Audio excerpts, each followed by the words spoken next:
మీ పేరు నాన్న? నా పేరు యోబు.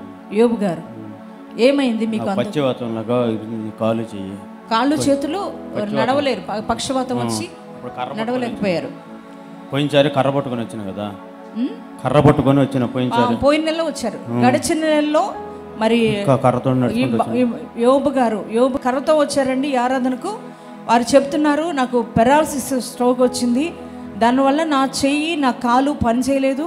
మరి వారు కర్రతో రావడం జరిగింది గడిచిన నెలలో. వచ్చినప్పుడు దైవజనులు వారి కొరకు ప్రార్థన చేసి ఉన్నారు.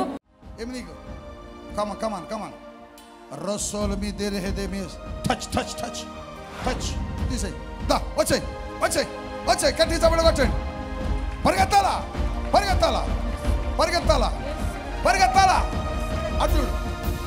హల్లెలూయా. ఎప్పుడు వచ్చింది నీకు ఇది? ఎన్ని సంవత్సరాలు అవుతుంది? 25 రోజులు. 25 రోజుల కింద పక్షవాతం వచ్చింది, నడవలే, కర్ర లేకుండా. చూడండి, కర్ర లేకుండా నడవలేని వ్యక్తి ఇప్పుడు కర్ర లేకుండా నడుస్తున్నాడు. చూడండి, రండి. కమాన్ కమాన్ కమాన్ కమాన్ కమాన్ కమాన్ కమాన్ కమాన్ కమాన్ కమాన్ కమాన్ కమాన్. చేతులు పైకెత్తు, పైకెత్తు.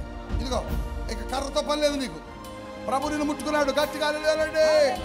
హల్లెలూయా. అదిగో కర్ర పడేశాను. దేవుడు స్వస్థపరిచాడు. ఎవరు నిన్ను స్వస్థపరిచారు? గట్టిగా చెప్పమాట. దేవుడు స్వస్థపరిచాడు. 25 రోజుల క్రితం పక్షవాతం వచ్చింది. హాస్పిటల్కి వెళ్ళావా? హాస్పిటల్ ఏమన్నారు? హాస్పిటల్ పసరు తాగిన. పసరు తాగావు? పసరు తాగితే పసరు తాగిన స్వస్థత రాలేదు. తైలాభిషేక ఆరాధనలో స్వస్థత వచ్చింది. దేవునికి స్తోత్రం చెప్పండి. మీరందరూ చూస్తున్నారు, ఇప్పుడు కర్ర లేకుండా తనే నడుస్తూ వచ్చారు. ఇప్పుడు చెయ్యి కాలు అంతా కూడా ఫ్రీ అయిపోయింది. మంచిగా ఉన్నారు. చూడండి, చెయ్యి చూడండి, మూవ్ చేయండి, మూవ్ చేయండి, మూవ్ చేయండి. తైలం తీసుకుని వెళ్ళి కూడా మరి కాలుకి చేతికి అప్లై చేసుకున్నారు. పెరాలసిస్ నుంచి దేవుడు విడుదలిచ్చాడు. గట్టిగా చెప్పండి కూడా ప్రభు స్తోత్రం చెప్పండి. ఇప్పుడు చెయ్యి లేపండి, చెయ్యి మంచిగా ఫ్రీగా లేపండి. అంతకుముందు అలా లేచేది కాదు, మీకు అందరు లేచేది కాదు, కాలు కూడా నడిచేవారు కాదు, సరిగా స్టిక్కే ఉండాలి మీకు. కానీ ఈ రోజున ఫ్రీగా నడుస్తున్నారు. మీరు ఎంత బాధపడ్డారు? పెరాలసిస్ వచ్చిందని డాక్టర్ చెప్పారు. మెడిసిన్ వాడారా మీరు? డాక్టర్ చూపించుకున్నారా? నంద్యాల మందులు వాడారు, అయినా మీకు కాలు చేయి రాలేదు.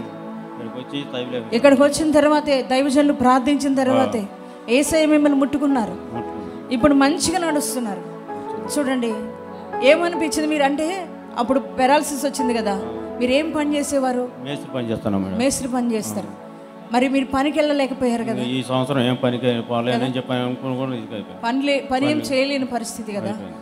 కానీ అంత బాధ అనిపించింది కదా. కుటుంబం అంతా మీరు పని చేస్తేనే కదా కుటుంబం వెళ్ళేది. కుటుంబం పని చేస్తేనే కుటుంబం, అంతే కదా. పొలం కూడా ఏం లేదు. బాధ అనిపించేది రోజు. మరి ఏం పని చేయలేని పరిస్థితి, కుటుంబాన్ని పోషించుకోలేని పరిస్థితి. ఇలాగే ఉండిపోతుందేమో అని అనుకున్నారా? భయపడిన కూడా, భయపడ్డారు.